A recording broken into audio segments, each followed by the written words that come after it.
Hello everyone, আগের দিন তো তোমাদের সাথে বড় জেঠুবাড়ির সন্তোষী মায়ের পুজো শেয়ার করেছি, আর আজকে জন্মাষ্টমী।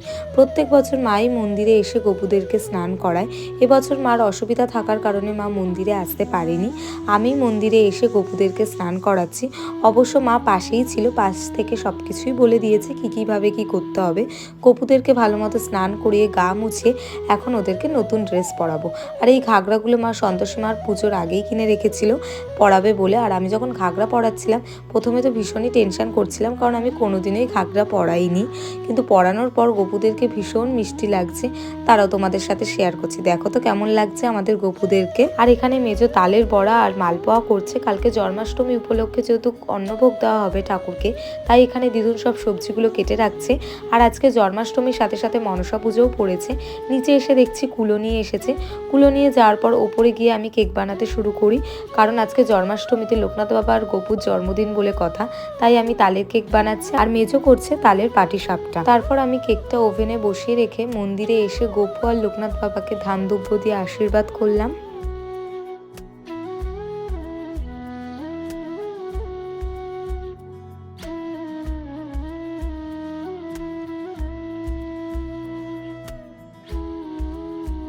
এখানে পিসি নিমকি ভাজছে, লুচি অলরেডি হয়ে গেছে। তারপর আমি সব কিছু নিয়েই মন্দিরে চলে এসেছি। এখন ঠাকুরের বাটাটা সাজাবো, আর কীভাবে সাজাতে হবে মা সব কিছুই বলে দিচ্ছে, সেটা করারই আমি চেষ্টা করছি। আর মেজো আজকে কী করেছে তোমাদের সাথে শেয়ার করি। প্রথমেই ছিল তালের ক্ষীর, লুচি, সুজির হালুয়া, মালপোয়া, তালের পাটিসাপটা, আর ছিল নিমকি। তো সব কিছুই আমি ভালো মতো সাজিয়ে নিয়েছি। এখন ঠাকুরের কাছে ভোগ নিবেদন করব। ভোগ নিবেদন করার পর আমি কৃষ্ণের অষ্টতর শতনাম পড়লাম।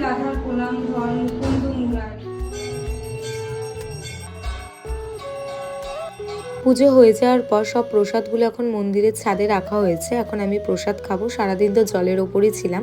নেক্সট ডেতে মন্দিরে এসে দেখছি মেজো এখানে ভোগের রান্না করছে, আর এখানে মা গোপু আর লোকনাথ বাবাকে ফুল দিয়ে সাজাচ্ছে।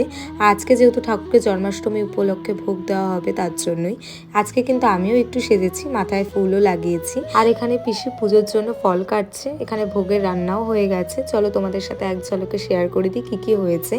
এখন মা ঠাকুরের বাটায় ভোগগুলো সাজিয়ে নিচ্ছে। সাজানো হয়ে যাওয়ার পর মা এখন ঠাকুরের কাছে ভোগ নিবেদন করবে, তারপর করবে ঠাকুরের আরতি। পুজো হয়ে যাওয়ার পর ভোগের প্রসাদটা একটা প্লেটে সবকিছু অল্প অল্প করে নিয়ে ছাদে এসে কাককে দিলাম। তারপর নিচে এসে আমরাও প্রসাদ খেলাম। তো এইভাবেই জন্মাষ্টমীর দিন আর পরের দিনটা কাটিয়েছি।